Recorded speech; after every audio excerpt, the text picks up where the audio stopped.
Merci de votre patience. Bien évidemment, je suis arrivé un peu à la fin, mais rassurez-vous bien que j'étais d'une certaine manière présent.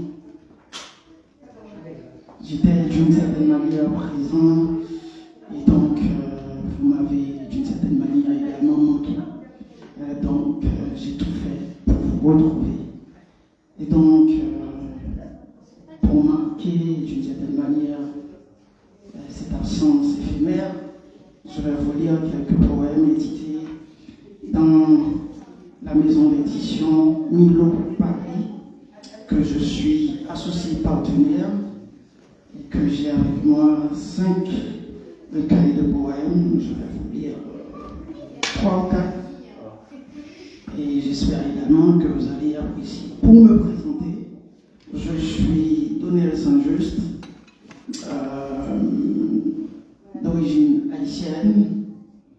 Je suis venu à Paris pour poursuivre mes études. Je fais mes études de la première année jusqu'à mon master à la Sorbonne. Et après, j'ai toujours été, bien que j'ai fait un master en économie, mais j'ai toujours été passionné des mots, de la poésie, de la littérature. Et donc c'est ainsi que je me suis dirigé vers la création littéraire et en quelque sorte le fruit de quelques livres que j'ai pu contribuer à produire. Je vais vous lire un premier texte tiré de mon recueil de poèmes « Les armes du silence ». C'est un texte qui a été rédigé dans un contexte un peu particulier et que vous allez sans doute comprendre. Danse, danse avec les anges, plus jamais, oh plus jamais, rien ne t'empêchera de danser. Danse comme une fleur qui se laisse emmener au rythme du vent. Danse comme un bateau qui se délaisse au plaisir des vagues. Danse comme jamais, danse sans arrêt, danse sur la pointe des pieds, les mains en l'air, le sourire débridé. Je te dis danse, madame, danse. Danse Ibolélé, danse Rara, danse Nabo, danse Yambalou. Enlève tes artifices, plus jamais, rien ne sera dansé. Oublie tout, délaisse-toi au plaisir des dieux, approche-toi du boucan, grouille à l'envers, un piqué sur les 4 horizons, un piqué à gauche, un piqué à droite, un piqué devant, un piqué derrière, fais corps avec le tam-tam, danse comme jamais, plus jamais, je te dis madame, plus jamais, rien ne t'empêchera de danser avec les anges. Bravo. Merci. Tenez le micro un peu plus loin, comme ça on vous entend mieux. Merci. Nous avons également une anthologie de poésie que nous avons réalisée avec un collectif de poètes en Haïti. Vous savez, la situation actuelle d'Haïti un peu particulière. Donc des jeunes poètes de 10 ans jusqu'à une 60aine d'années ont pu contribuer à réaliser ce recueil de poèmes dans le cadre du concours de poésie René Despès.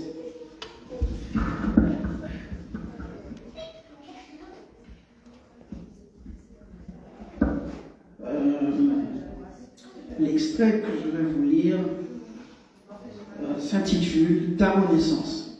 Haïti, ton nom résonne comme dans nos cœurs, telle une flamme éternelle. Dans tes plaines, tes forêts, tes rivières coule le sang de nos ancêtres.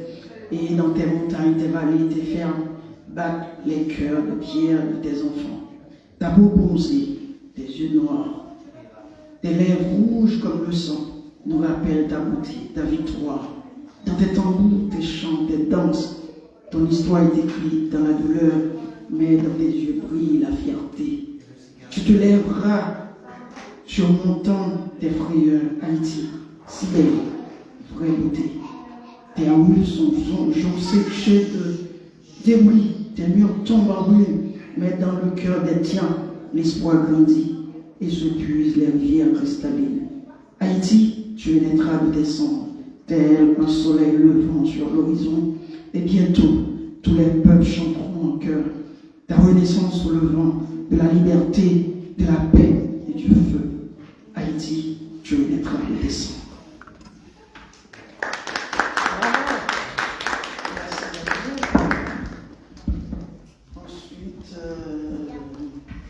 Ce recueil de poèmes s'intitule « Je ne maudirai pas la tempête » qui est un auteur extrêmement brillant qui vit au Canada et donc nous avons contribué à publier ce recueil de poèmes. L'extrait que je vais vous lire, c'est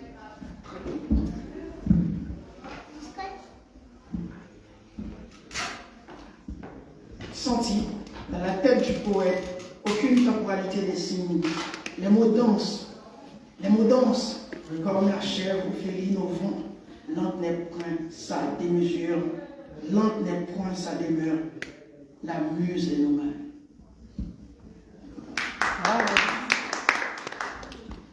Je vous présente également Femme Fontaine, intitulée qui est un recueil de poèmes de Marie-Pierre Loiseau, martiniquaise. Ce que vous cherchez, on pourrait entrer peut-être en créole, peut-être que ça va peut-être vous faire plaisir d'entendre un peu de créole. Non, nous pas paix encore. Nous pas paix parler. Nous péquer là. Nous pas paix debout parler disant c'est nous qui tombés. Mais nous là, pour dire yo t'es ni raison levée. Mais si c'est pour ça yo tombé, yo dit ça yo pas te lait encore. Yo pas te péquer là. Pour la petite monde qui te fait les payos, continuer domination, profitation.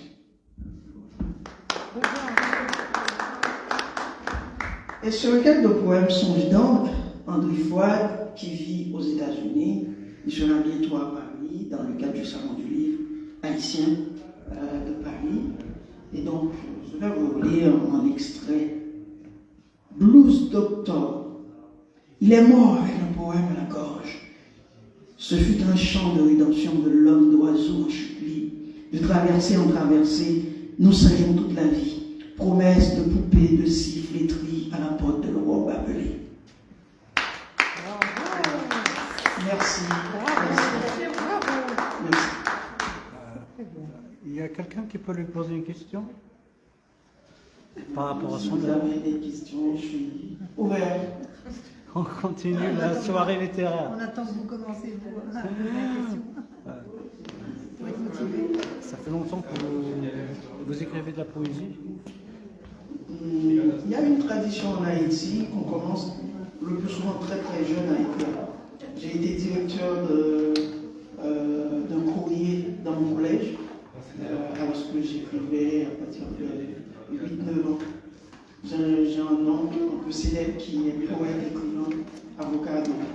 J'ai pu tomber sur quelques poèmes de lui et j'ai commencé à écrire à partir de ce niveau-là.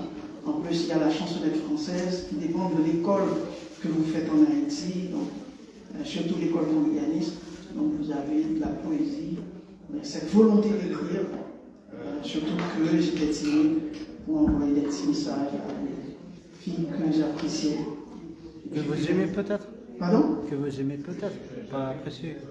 Est-ce que j'avais l'âge d'aimer vraiment, de savoir ce que ça veut dire? Mais j'appréciais quand même. Y a-t-il des poètes qui vous ont particulièrement influencé? Il y a un poète qui m'a beaucoup influencé, pas trop connu, qui s'appelle Calboire. C'est un mulâtre haïtien.